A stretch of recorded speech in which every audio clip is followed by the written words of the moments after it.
Yeah, I remember that when we started you off, you couldn't believe how much food I had you eat initially, which was 2,800 calories. And I was still losing weight. Yeah, yeah, I know. And we had to increase it to 3,200. And this is, I think, what most people don't realize is the amount of calories that they're just empty calories they're consuming through alcohol, right? And when you're Yeah. not drinking alcohol and you make that conscious choice, the minimum requirements we have for calories, I think, are way off. Like the recommended daily calorie intake is something like 2,000 for women and 2,500 for men.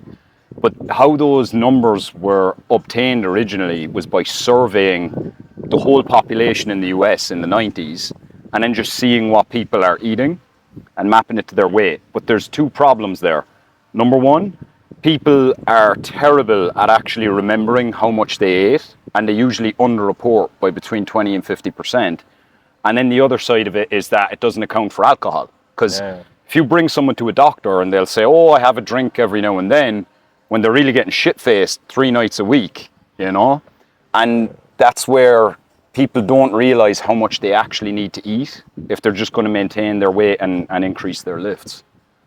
Yeah, I mean, like right now, what I'm on a maintenance on a 2.6K, and honestly, the whole summer I was just eyeballing, literally. It's like I approximately all right, from my meal plans, like I know like what I have to do for like let's say breakfast and like lunch and dinner, but like you just jump around to those meals, and you can eat ice cream here, like a burger there, a Yeah. couple of non-alcoholics here, then like you like I'm looking at my weight and it's like I'm always in between of like 95, 96, and then sometimes yeah you'll go like say on a birthday or you go on vacation, as long as you just still within like controlling yourself and not eating like a fucking animal, still within the limit. And even though like sometimes yeah you overshoot a bit and it's like 96 something, like next day you just like go in like a micro cut face and like eat a bit less and bam, you're again within your limit. So like summer is very chill on that. See, I think you definitely approached this the right way, where you gave yourself completely to the process, and you were very strict on your calorie tracking for like the fat loss phase. And a lot of people fall off because they think that's going to be like the rest of their life, that they're going to have to count every single calorie. Whereas in reality, if you do like a 12-week cutting phase where you are pretty strict, that updates your intuition to be able to do what you're doing this summer, which is essentially just being aware and to eyeball things. Yeah, honestly, that's what I thought as well initially. That all right, from this point forward, I'll have to like count forever and ever. And I'm like, yeah, all right, I wanna, like fuck it, I'll go with it because I do like how I look now, and like I wanted to improve on it anyway. But then after the cutting phase, and you literally all right, this is like for example, every time I do overnight oats, I know it's like approximately, the consistency of overnight oats that I do, I know that's like approximately 400 calories, so I know my breakfast is 400 calories. And similar things like that, the food that you really like, you just like keep prepping it or cooking, and so right, 400 calories here, 600 calories there, so I have another 1.6, I can split between like some beers or whatnot, and it's super easy to eyeball after this, like as you said, cutting phase. We've already established, right, that the initial period of calorie counting was helpful for you, and that that's not what the rest of your life is going to look like. I think what we're touching on here as well is people have this misconception that discipline somehow makes your life worse. Whereas the impression I'm getting from speaking to you is it's provided you with guardrails that you maybe struggled with previously. I mean, I guess like the whole concept of the discipline, right? It depends on the person to person, but like again, in a general sense of way, I think the like discipline helps you like mentally, so to speak. Like you know what's gonna happen. You have this like things that you know that's gonna happen. So it's less randomness in your life, and when it's like less randomness, it's like less stress for you Yeah. psychologically and physically. Even heaven is a walled garden, as they say. Yeah. So I don't know. I consider myself kind of somewhat disciplined, and before I was completely undisciplined. And bringing in discipline only helped me It helped you. tremendously. Like before, I couldn't imagine I would wake up at 7 a.m. and go to the gym. Yeah. But through the things called work and incentivization of money, and not wanting to to work out with the office people after 5 a.m. after 5 p.m. I'm sorry. You wake up at 7 to go to empty gym, and that's what works. And after a week, I'm like, hey, I actually do want to wake up at 7 a.m. I do want to go to the gym. And you go to the gym. Yes, initially it's a struggle, and sometimes yes, you wake up, you don't want to fucking go to the gym, but like you have to fight through this initial urge to go to sleep. Yeah. And once you do like one or two exercises, dopamine hits everything, and then you come back after the gym like, yeah, fuck yeah, like it's nice that I actually went and did that, and you start your day with like a nice like dopamine injection. Yeah. And it's also a nice thing. For example, as a rule, what I did, I would go to the gym without looking at the phone, messages, or anything. So you have kind of this morning to yourself where you can just like think your thoughts and don't subject yourself with all the stresses that come with the All modern the technology. artificial stimulation Yeah, that gets your mind running. Yeah. exactly in your morning. So this way you work out and you have like 1 to 2 hours in the morning that like just for you, and then you kind of actually like properly wake up as you should, and yada yada, and then you can come into the workplace and properly awaken and understanding what's going on. So it actually helps your work performance rather than hinder it to have your gym routine. Well, of course. Okay. Well, I think a lot of that's taken for granted with some people, I think. Yeah, I mean, I don't know. It's just like having gym kind of helps. It also helped me with my sleep problems. I noticed, if I like, there are moments when you feel ill, right? You can go to the gym. I sleep worse when I don't go to the gym. Okay. I need at least like three sessions a day of some type of workout to actually just fall asleep properly. Could you speak a little bit to what were the conditions that actually led you to wanting to make the change in the first place? Like say before you even quit the drinking, when you were kind of in the what you call your Homer Simpson phase. What was the what were the conditions where you were like, right, I need to change something? Like what was going on internally that was like, right, I wanna turn this around. Well, see, I hit like what they call a stagnation phase at Okay. some point. So like yeah, I had somewhat a stable life, the wife and such, but I didn't move forward with my life in terms of career, in terms of anything, honestly. And then at some point, like we get separated with my wife, and kind of you go into depression mode, heavy drinking and everything. And that's where I hit my maximum like weight. I know I was like 90 something. Yeah. And right now you're 75. 76 right now. 76. 76 and something. I should know this. I'm his coach. Yeah. But yeah, 70. I check the Uh, stats and I instantly forget them. But yeah. So That's you're all right. 76 and you were upwards of 90, 95 probably. 95. So this is a Yeah. 20 kilo difference. Yeah. And I would say that you look big now. Like you look. Yeah, Martian. I mean, it's because thanks to you now I'm cut, and you can see the muscles, through The through the definition. skin. Yeah, the definition is there. I just need to do my abs now more. So let's say for guys who maybe are watching this and they're going through some really dark period like this, maybe it's like they're going through something like a breakup or a divorce or a job loss or business is not where it needs to be, they're feeling a bit broken, maybe they're drinking too much. What would you say to them as like that first turning point of taking that real negative emotion and using it as fuel to... Well, that's one way to look at it, to use negative emotion as the fuel. But yeah, first of all, you need to, like, I'm not a psychiatrist, right? And like the first step would be, to like accept the reality and move on. Because like until you do that, it's like kind of hard to like, yeah, just go to the gym, bro. Because that's not gonna help you. So you have to Same- kind of surrender to what's happening. Yeah, I mean, same with my drinking, right? I was drinking like a maniac at some point, and yeah, I wanted to escape this thing. Like, yeah, from Monday I'll stop, from or like from whatever I stop. There's a couple more birthdays, and then I stop. It's never like a good time. Like, yeah, after summer I'll stop. No, if you want to stop, you stop, because there is always something always coming up. Yeah. So you'll always find An excuse. an excuse, yeah, to Yeah. continue drinking. A reason to push it But out a bit. yeah, first, and you also shouldn't do that. It's like, I'll stop drinking because of my partner, or I stop drinking because of my work. You should stop doing, the like whatever you're doing to yourself that's damaging because of yourself. So first you need to start loving yourself, and then from that point onward, you can look into like, hey, yeah, like I can go to the gym, and like obviously when you even when you say you passed this like trauma and whatnot, there is still like emotions, and you can, as you said, use those negative emotions to actually fuel you to go to the gym. Yeah. And funny enough, all it takes is like a couple of weeks up to a month to like love the gym. Yeah. Like if you ask Nick, for example, he would never imagine me actually going to the gym, Yeah. like whatsoever.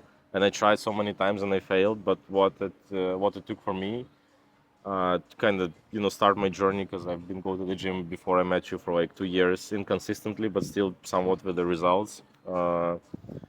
It started with me just going to the gym, and like I paid 1 month for the local trainer, and because I already paid and because you have to be there on time, you agreed and everything, you start going and you start seeing results 1 month in, even if you're still drinking, like you're still smoking and whatnot, but like the first somewhat results start appearing, I mean, at least in my case, in first month. In the first month. And once you start seeing the results, game changer. That's what you have, that positive Yes, reinforcement you for get the. hooked, and then like after those first, like I saw those first results, because I've been going to the gym, I tried going to the gym before, or like doing some sports activities like 1, 2, 3 weeks, didn't see the results, and you thinking it as a chore. Yeah. And also your mind is getting in the way. Because it starts questioning, is this a load of bullshit? Yeah, like why we're doing this. Yeah, like, and all the this like where negativity gets masked as healthy skepticism. Yeah, and also because you're so used to like positive reinforcement with all the new like devices and shit, you just like dopamine hit after dopamine hit after dopamine hit. Yeah. So when you're not seeing results, especially for weeks on end, it's like, yeah, why we're here? So okay, so you have to kind of give a chance for delayed gratification to become your new source of dopamine or of motivation. Yeah, exactly. You need to see that it actually works. Yeah. And it unfortunately takes up to 1 month. In my case, it was like month plus. And as soon as you see the results, you're like, fuck it, I'm in. I'm in then, yeah. Yeah, I love the way you describe that, man. And now you're actually the most disciplined out of your entire friend group. Like it's you laugh at that. But yeah, you're literally the sensible one, which was not the case, I believe, before. Still a degenerate, Just because I go to the gym and don't drink doesn't mean that I don't do questionable choices. No, bro, your identity is the culmination of your habits. I truly believe that, and I think you've changed your identity actually, but you still have you've just made peace with your shadow side, I think. Like you still have it. It's the degenerate still lives in me, just like it expresses itself in different ways. Yeah, you can express it in different ways now. Yeah, exactly. No, man, that's absolutely fantastic. What do you think would be next for you? Because I know we were going to discuss your next training phase. Because we started in December of 2024, and we did 3 to 4 months of just building up your healthy habits, getting your caloric intake higher, and we gained a bit of weight, and then we stripped off all the body fat coming from April to June of 2025, where you lost 10 kilos. We did a reverse diet to bring you up to a maintenance where you're essentially maintaining your weight for 2 months, eyeballing it, enjoying the summer, multiple trips away with your friends. And now we're back to like, okay, nose to the grindstone, September to the end of the year. Yeah. We could focus on strength or gaining muscle mass as like a primary goal. Like you will increase both, but it's always good to have one primary goal. So if you were to, gun to your head, you had to choose strength, hypertrophy, what's your thinking? What I'm thinking, I mean, I still have a goal to outlive Nick. And, Outlive Nick, yeah, considering, assuming that he's not gonna just like go away from his filthy habits right now. Okay. I do love him, by the way. I'll say strength to a certain degree. Okay. Like, right. I mean, but jokes aside, I wanna reach the phase where I can say that I'm benching 100 For actual reps. For reps, like, yes. Yeah. And as I reach that, I guess we can switch to like muscle mass. Excellent. So today, what we'll do is we can even get some shots for everyone watching of us walking through the main compound lifts, Sure. and we'll do like a deep dive into those today. You already have a fantastic baseline. There's a goal I'm working towards myself, which I think you might be interested in, which is as a baseline, like a baseline level of fitness, I want to maintain between my mid 30s and my mid 60s, like the whole way. I want this baseline of fitness where I can run a 10K while simultaneously benching 2 plates, so like 100 kilos, overhead press 1 plate each side, so 60 kilos, squat 3 plates each side, so it's 140, and deadlift 4 plates each side, 180. 15 pull-ups, 50 push-ups, as I said, the 10K goals, and that's like just a baseline. Everything else builds upon that. What would you think of working towards something like that? And those are all 1 rep maxes, by the way. I mean, that could be interesting, right? Uh, as I said, my start would be 100 kilos reps, and then it's like a mental goal, right? That's your Once you reach that, it's like you're on a new level. It's like, I like all these memes when your boss is trying to tell you, but you can outbench him. So like I wanna get to that mental level, and once I'm there, we can. you can work to the next one. Yeah. So you raise an important point, actually. So even with this kids screaming in the background, I don't know if the mics are picking that up, but We love kids, man, I'm so happy I don't have kids right now. right? Yeah, let's fucking shake on that. One day though, I think we'll shoot this interview again in like 5 years, and there'll be a fucking thing strapped to us, and we'll be. You remember that time? No. This bodybuilder tank tops that have like barely any cloth. Yeah, one of those. Yeah. We have to have the dad bods then though, where we're like, I only focus on strength goals. Abs are for pussies. Yeah, but no, that bod's in the eyes of the average American chick. So it's like a So he's like 90 kilos ripped. Hollywood actor on steroids. Yeah. Oh yeah, Chris I do like Hemsworth, yeah. he's a dad bod. I do like dad bods. I'm like, bro. Yeah, daddy bod. Yeah. So you raised an important point there. Like, so even the big list of goals I described, even if that's like my overall goal, it's always you're focusing on one lift at a time and attacking that while trying to simultaneously like maintain the others and then move to the other lift. Like you can also do that where it's within each session or within each week you're trying to increase on a certain lift. So there's a multitude of ways we can attack this, but I definitely think you just have a set in your mind that you want that 100 kilo bench. Yeah, it's just like Yeah. it's a flex. I'm not gonna lie, it's a flex number. Okay, I've done it nothing myself. Nothing else but flex. There is nothing behind it. Just flex. What do you want? To Like how myself. many reps? Because I remember where I got it was 100 kilos, 3 sets of 5. But that I was like 90 kilos with a bit of gut doing that. So. Well, can start with 3 to 5, but like ideally 3 to 10. I think you're going to absolutely smash it because from what I've noticed, even when putting you through a cutting phase, you have insane genetics for gaining hypertrophy and for lifting. I think that's the Russian in you. Well, yeah. See, I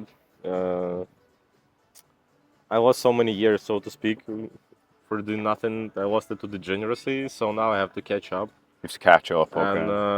And thanks to my mother and dad for the genetics and like broad shoulders. So I wanna maximize that as much as possible and see how far I can go. See where you can take it, yeah. As the Greek philosopher said, it's sad for a man to wither and die without knowing the maximum that he can put his body through.